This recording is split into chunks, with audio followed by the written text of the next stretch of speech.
Good evening. Good evening, everybody. It's indeed a great pleasure to welcome you all once again for this evening session of e-seminar. On to Mr. J. Ravindran to introduce the speaker of the day. And I hope it's going to be a really a stormy seminar. Yeah, Sneha, please hold it on for 2 minutes. He's just trying to log in. The speaker is just trying to log in.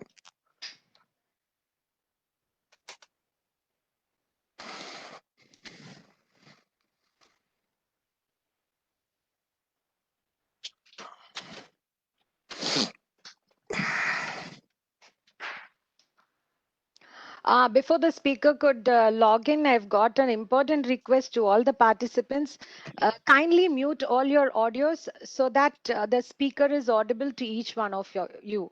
When anyone and new entries are made, I have muted their videos, but please ensure that all your audios are muted. This is a humble request.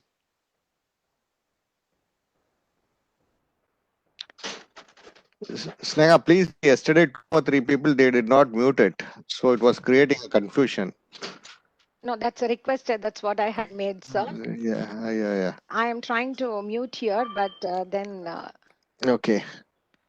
I think, I mean, they are really cooperating. Yeah.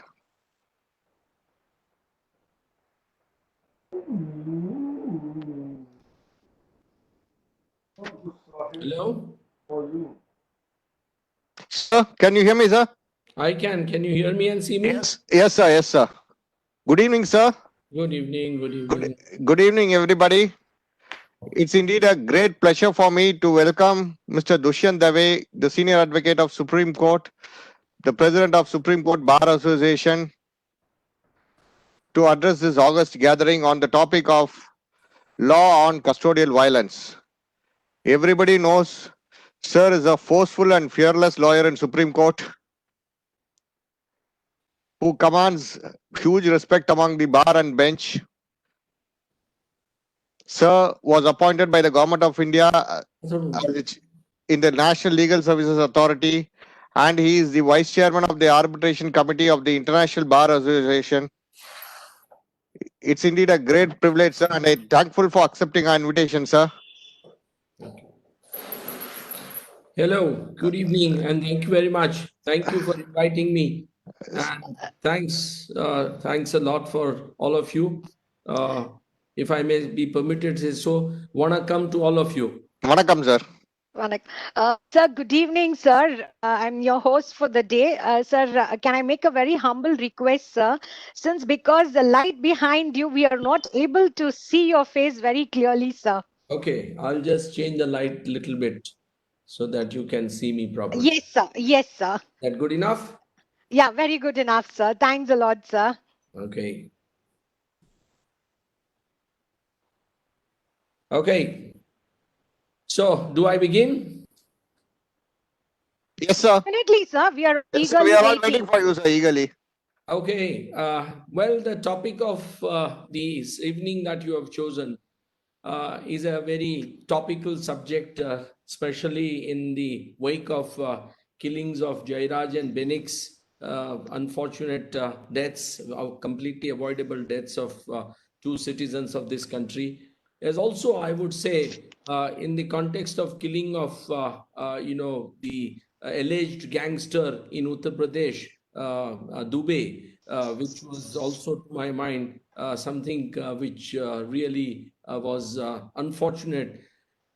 We must first understand that whatever may be the criminal background of an individual, or whatever may be the antecedents that he may have or she may have, the state has no right to take away the life of anybody except without due process of law.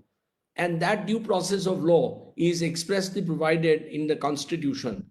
We have a beautiful document called the Constitution of India, and Article 21 particularly, Article 22 also partly, and Article 20 subarticle 3 all spring into action when it comes to rights of citizens, and particularly right to life.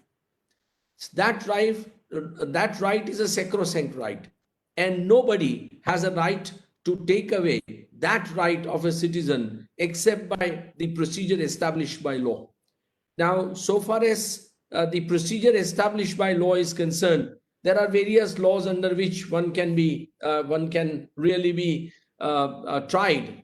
But one provision which is interesting and which perhaps must be examined is Section 2 of the Indian Penal Code, which says every person shall be liable to punishment under this code and not otherwise for every act or omission contrary to provisions thereof, of which he shall be guilty within India.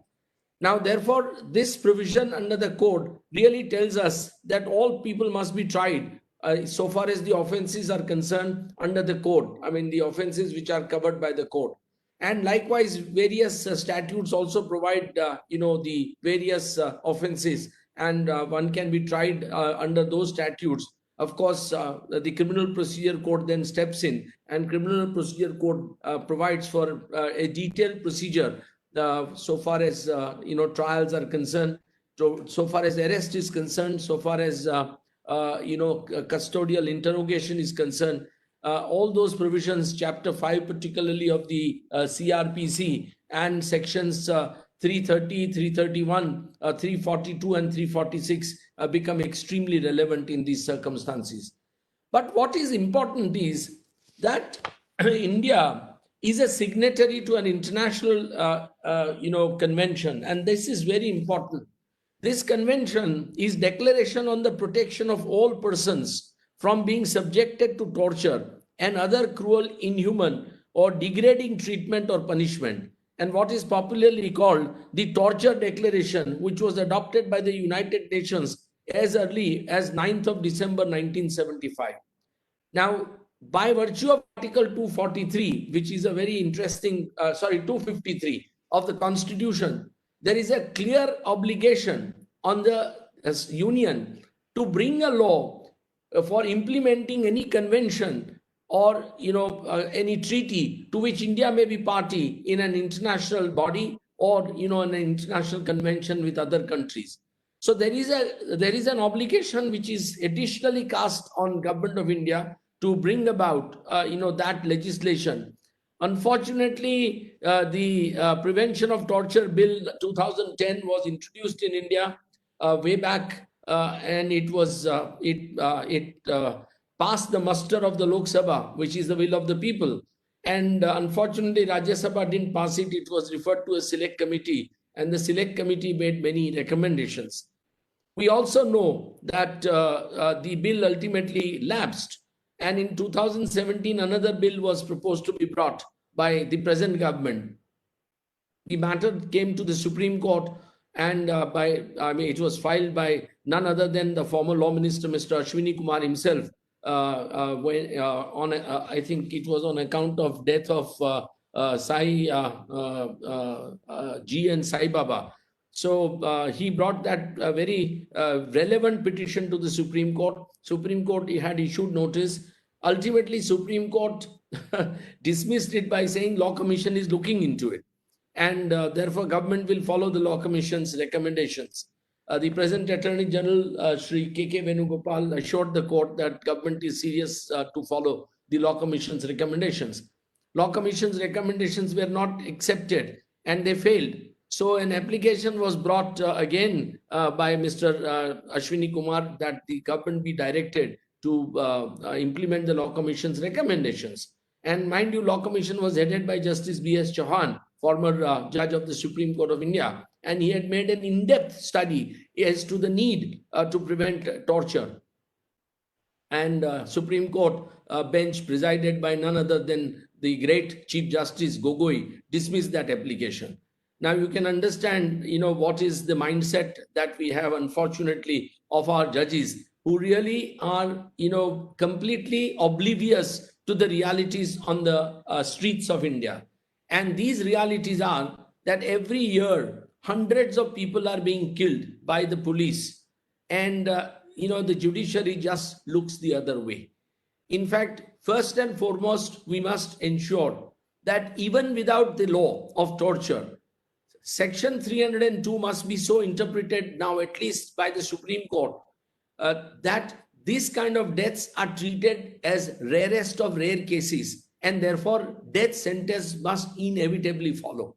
this interpretation by the Supreme Court is, I think, much desired, much needed, and it is much delayed. And I would hope that if Supreme Court were to take that kind of an approach, perhaps it will send a strong deterrence. It is time for judges across the country, especially trial court judges, who must ensure that in maybe 10, 20, 50 cases, these police officers are brought to justice and are given the punishment which they deserve.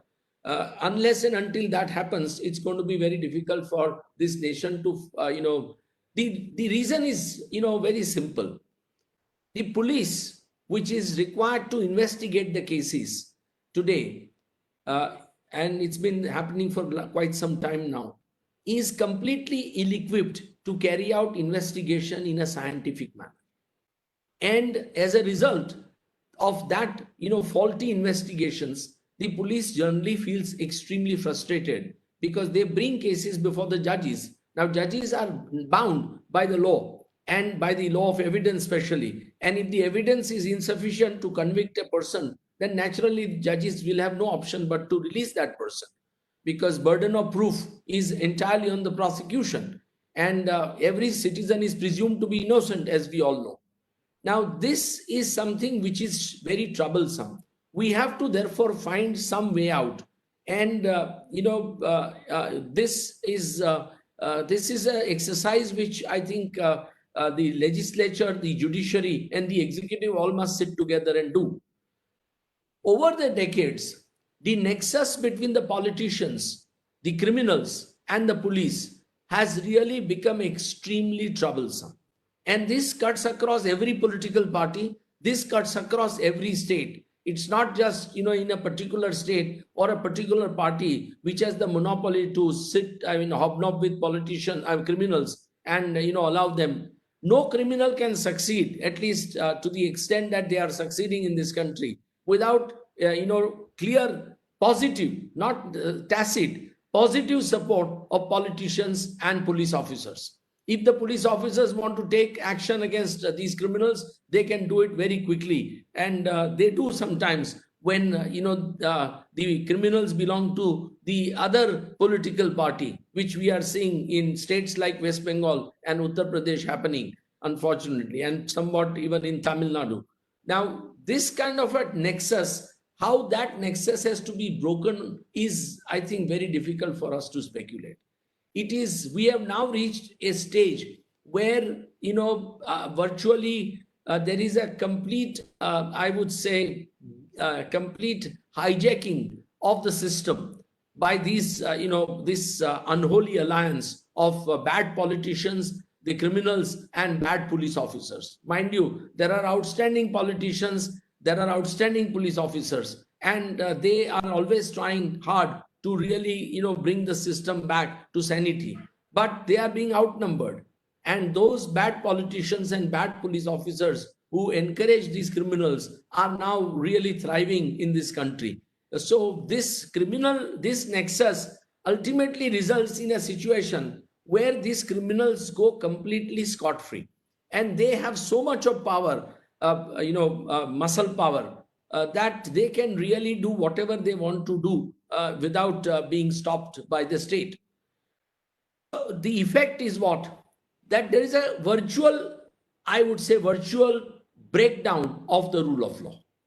And our constitution is really founded on the principle of rule of law. That's what constitution is supposed to be. Because unless you have a society which is governed by rule of law, that society will be a lawless society. And there'll be no point, no purpose in that society. It will not be able to, it will not be orderly, and it will not provide security to those who need.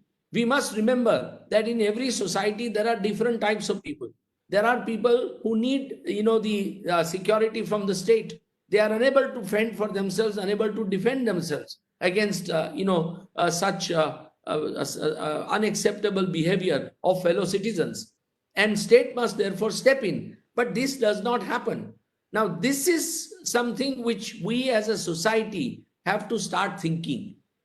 We as civil society have a great responsibility upon our shoulders to ensure that this, kind of a nexus is broken as fast as possible. We have all seen that even in present, parliament and in almost every assembly in the country, almost 20 to 30% of the parliamentarians and legislators have criminal background. Now, and this is across the political parties. I mean, they are there in BJP, they are there in Congress, they are there in AIDMK, they are there in DMK, they are in every political party. Now, these, politicians, who are expected to be our lawmakers, if they themselves are involved in criminal cases, you can imagine what must be happening to, ultimate democracy. These are the scars which are so deeply inflected on the democracy and the foundation of our country that it is very difficult for us as a nation, or at least for future generations, to really control it. So it's something which we have to seriously think, seriously deliberate, and seriously introspect whether we want to make a nation which abides by rule of law, which believes in constitution, which believes in a right to life, and which respects the dignity of life. Unless we make a resolve, all of us, then, look at the other way. What is our behavior? When this gangster was killed, for example, in UP, some of our channels, television channels, were virtually carrying campaign for a couple of days, in which there were those who criticized the, unauthorized and illegal killing of Dubey, were almost virtually called anti-nationals. And these channels were seriously supporting what had happened, saying that it was fully justified. Now, if this is the level of these channels who really operate with a license from the government, to my mind, seriously consider, cancelling their licenses to telecast. But government won't do it because these are the channels which are supporting the political parties in power. Now, this kind of the kind of message that these media gives to citizens at large, that large number of people in the country, I won't say majority, but a sizable number of people in this country have started defending these extrajudicial killings, which is really very, very sad commentary on us as a nation. Now, this is something which we must introspect, that what is it that we want in society? Look at United States of America. We may criticize America in more than one way. But when George Floyd was killed by the police, the entire nation has stood up in one voice.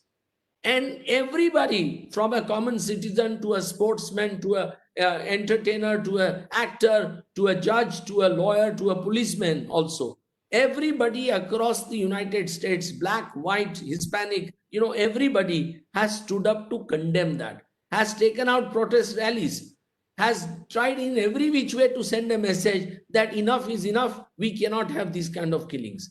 Now, in our country, does it ever happen? We have had serious killings. Forget this extrajudicial killing of an individual or two people, which is very unfortunate, which happened in Tamil Nadu, in Chennai, in Jairaj and Benix's killing. But there have been large number of systematic killings of minority communities. In 1984, thousands of Sikhs were slaughtered. In 2002, thousands of Muslims were slaughtered in Gujarat. Now, why is this happening? These are nothing but extrajudicial killings, and which could not have taken place except with the unholy alliance of politicians, criminals, and police. If police wanted to stop those killings, they could have easily stopped them. But they didn't, because, and unfortunately, we as a society did not condemn them sufficiently. Some individuals did, many of us fought for it. But as a society, a lot of people have approved these killings, saying that yes, it was justified. Now, this kind of a mindset, unfortunately, has to stop. And unless we start thinking about, we are, for example, we are, our religion, Hinduism, majority of Indians are Hindus. I'm also a proud Hindu. Our religion does not permit this kind of, killings. Our religion does not allow this kind of a disrespect to human life. If we are against killing of a cow, how do we justify killings of, human beings in this fashion, in extrajudicial fashion, or in large-scale state-sponsored riots in Delhi or in Gujarat? They are completely unacceptable even from the point of view of religion, which we profess.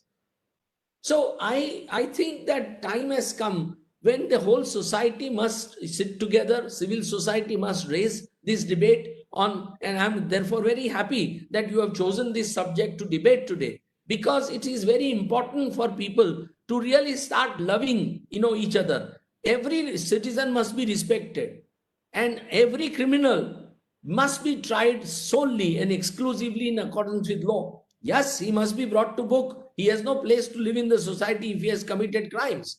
But the duty is on the police to prove that he has committed the crime, and it is for judiciary to ensure that such criminals are not allowed to go scot-free. There is a great responsibility on judiciary. Judiciary has consistently failed, and this is something which we must ponder. We must introspect, because judges entertain suo motu PILs on all kinds of issues, including I have seen Supreme Court entertaining a PIL on on the dogs on the streets of the country. Now, if judges are willing to entertain all kinds of PILs, why is it that judges do not entertain PIL and ensure that action is taken against these kind of erring police officers and public servants who take away the lives of innocent citizens? Now, that must be done in a very, very extremely, I would say, liberal way. Judges have to be very liberal. They must exercise this power, especially the High Court judges, because 226 is an extremely wide power. And they must, in every case where they come across from newspapers, where they find that people's lives have been taken away or liberties have been taken away illegally by the police and the public servants, then judges must quickly step in. Now, those kind of, I think, proactive decisions or actions by judges or intervention by judges in 100, 200, 300 cases in a year will send strong deterrence to the police. Today, police knows that nobody is watching over them. And that is the reason why they go like this. And the responsibility must be fixed, not just on the erring officers, but on the high officials and the minister, home minister, who is in charge of such police. Because without these how does the indiscipline develop in an organization? Uniformed bodies like police are supposed to have strong discipline. Now that discipline, if it is in doesn't exist, that results in this kind of exercise of powers by subordinate officers. So the responsibility lies at the hands of the Director General of Police or the concerned district superintendent of police, who may be overseeing a particular constable or an inspector or other officer.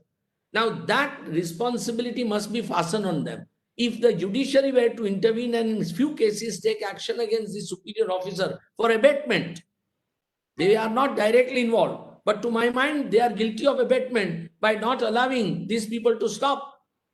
Because ultimately, what's the purpose? There is one thing which we must understand. Article 22 requires a new interpretation.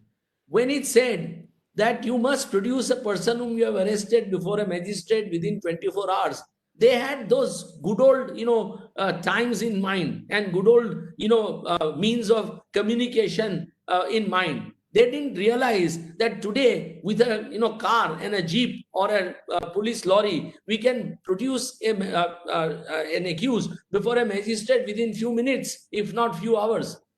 Now, therefore, when the police deliberately delays and takes a particular accused next day to the magistrate, the presumption is that in those 23 hours, the police has used, third-degree methods to extract confession. Now, Criminal Procedure Code, fortunately, Evidence Act does not allow those confessions to be, proved and relied upon in a trial. But that has still not prevented the police from extracting that kind of a confession. Now, if you had scientific investigation with you, if you have, today in times of DNA and other, materials which are available, you can really, do fantastic investigation. But somebody has to train them. The real problem is, and which you have all perhaps seen it over the years, real problem is in the recruitment of the constabulary in this country. In every state, police constables are recruited, if I may say so, through bribes. Every police commission state commission, and every politician is involved in this unfortunate racket. We all know it. And as a result, you have not been able to recruit the right people. You have to have right people recruited as police constables, because ultimately on the ground level, it is that police constable who is enforcing the rule of law. A superintendent of police sits in his office and he has a large area. The constable on duty has to be conscious of what the constitution is, what the rule of law is, what does it mean to have a right to life, and what does it mean to have a proper, thorough investigation into crimes. Unless it is impressed upon that, it is very difficult for us to expect magical, changes in this country. This, extrajudicial killings will continue, however many debates we may have, however many seminars we may have, because the constable at the grassroots level does not really understand the meaning of right to life, and does not understand that constitution requires every citizen to be protected. To him, anybody who's brought into a police station or a thana is an object, and he tries to deal with that object in a as inhuman manner as he can. So it's this is therefore the I would say the problem is extremely deep rooted, and that problem needs to be addressed at the highest level. I mean, unless and until police reforms have been talked about for a long time. Mr. Prakash Singh's matter in Supreme Court also spoke about many reforms.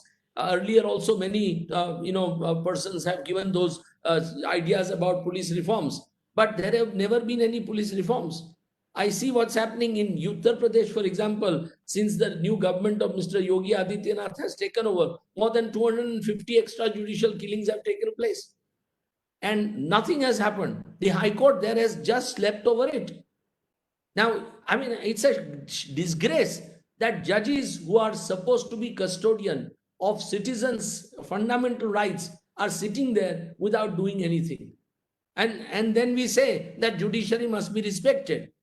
It is very difficult for us to really understand that judiciary is failing us as citizens day in and day out. Take, for example, human rights commissions. Look at the powers that human rights commissions have. Yes, they don't have power to take any punitive action against anybody, but they have wide powers for investigation and making a report. Have you seen Human Rights Commission doing it in any such? These extrajudicial killings in Uttar Pradesh have gone on, and the Human Rights Commission has not even stepped in to stop them for last 2 years. Human Rights Commission, I mean, are farce. We speak about, we must understand that we may say proudly that we are a democracy, but we are a democracy for few. For substantial, overwhelming majority of the Indians, democracy is only in the name. And to him, the benefit of the constitution is rarely available. His rights can be taken away, his rights can be trampled with, his life can be taken away. At any time, anybody in power thinks that it can be done. So this is a failure virtually in every part of our democratic setup, our executive setup, our legislative setup, our judicial setup, and most of all in the civil society. So therefore, to counter this problem, to check this problem, to my mind, is the most difficult task that this country is facing. And this is something which really, I think, must be painful for us, those of us who love constitution, those of us who love rule of law, those of us who love right to life, that this kind of killings can't be sustained. And I again and again give example, for example, of United States. We have, for example, in India, a lot of people justified killings of the Sikhs in 1984, saying that Mrs. Gandhi was killed and the Sikhs were indulging in terrorist activities. Similarly, in Gujarat, many people justified killings of Muslims by saying Godhra's train was burnt and many Kar Sevaks died. Now, I ask myself a question, that what prevented the police from protecting Mrs. Gandhi to the hilt. In fact, police had warned Mrs. Gandhi that you should remove Sikh, personnel from your inner security ring. She didn't do it. Now, what prevented police from stopping the Godhra train tragedy and saving the lives of the car savers, which should not have been? Those were failures of our police. And those failures were converted into excuses to kill thousands of innocent men, women, and children.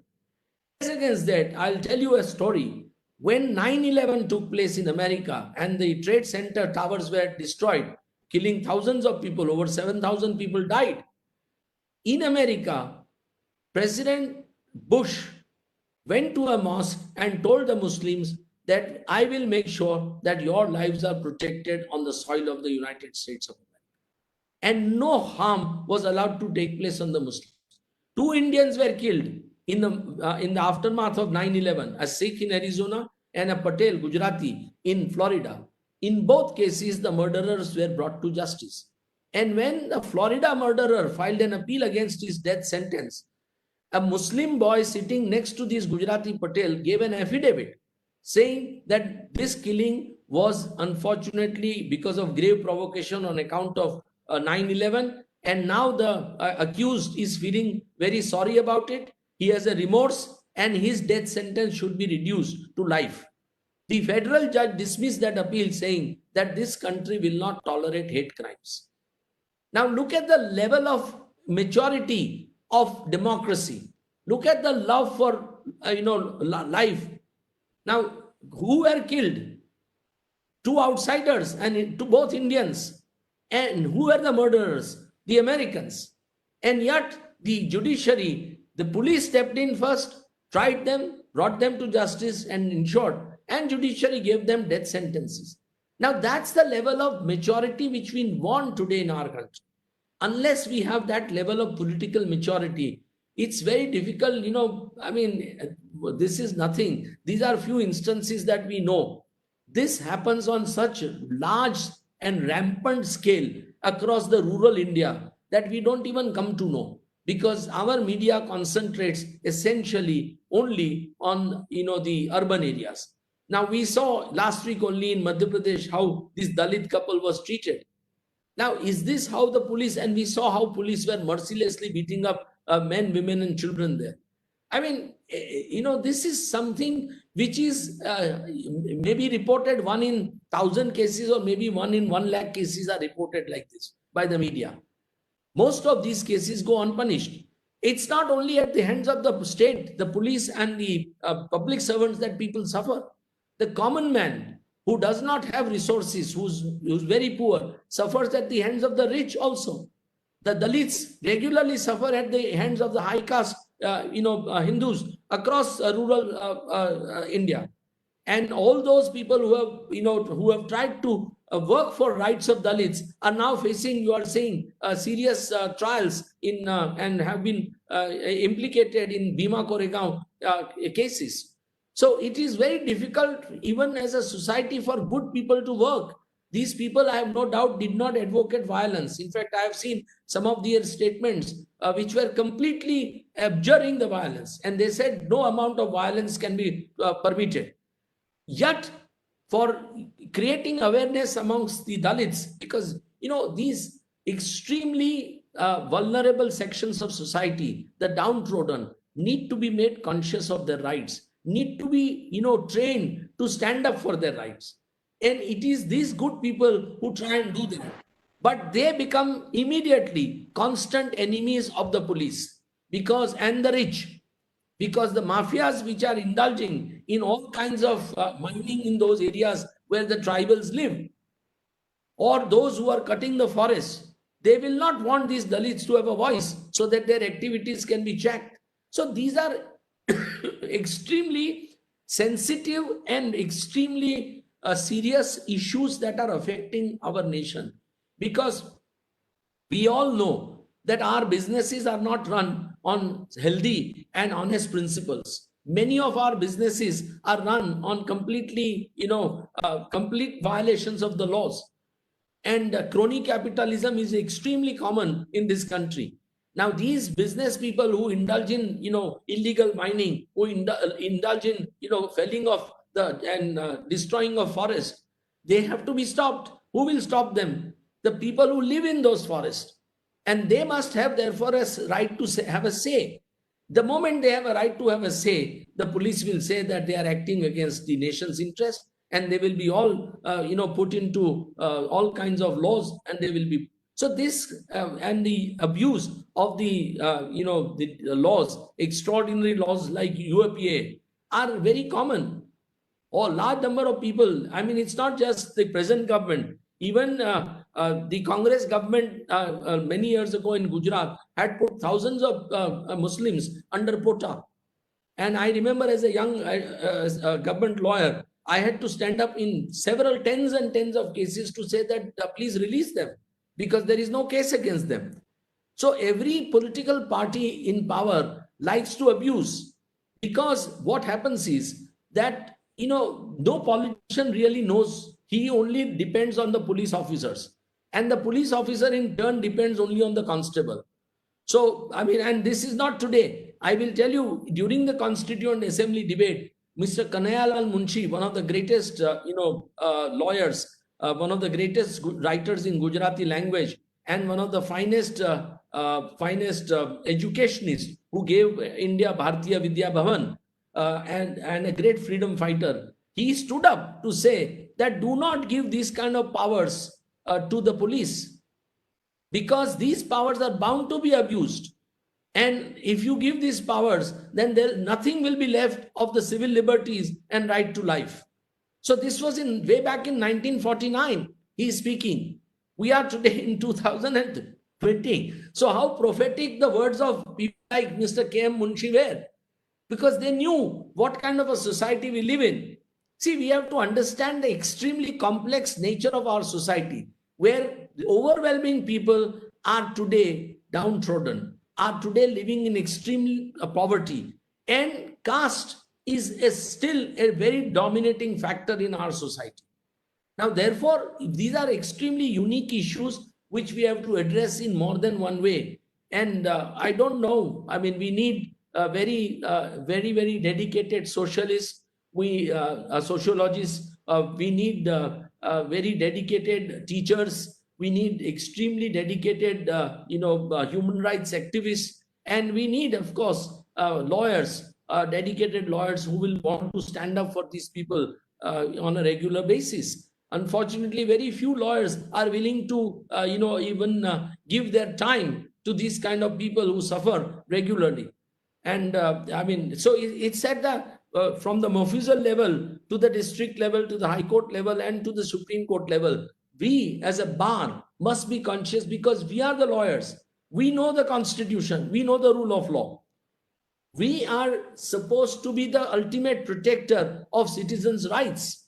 And therefore, we must be proactive in what we do. Yes, we must have, those briefs which pay us to survive.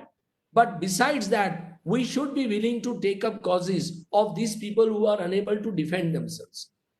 And in this regard, I would say the biggest failure has been the National Legal Aid Service. Legal aid across the country is in the hands of, is very inefficient.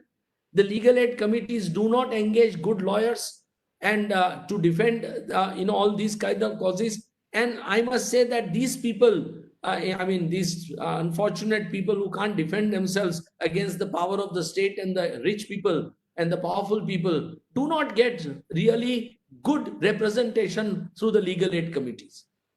Now, legal aid committees were conceived solely for this purpose. And yet, nothing is happening.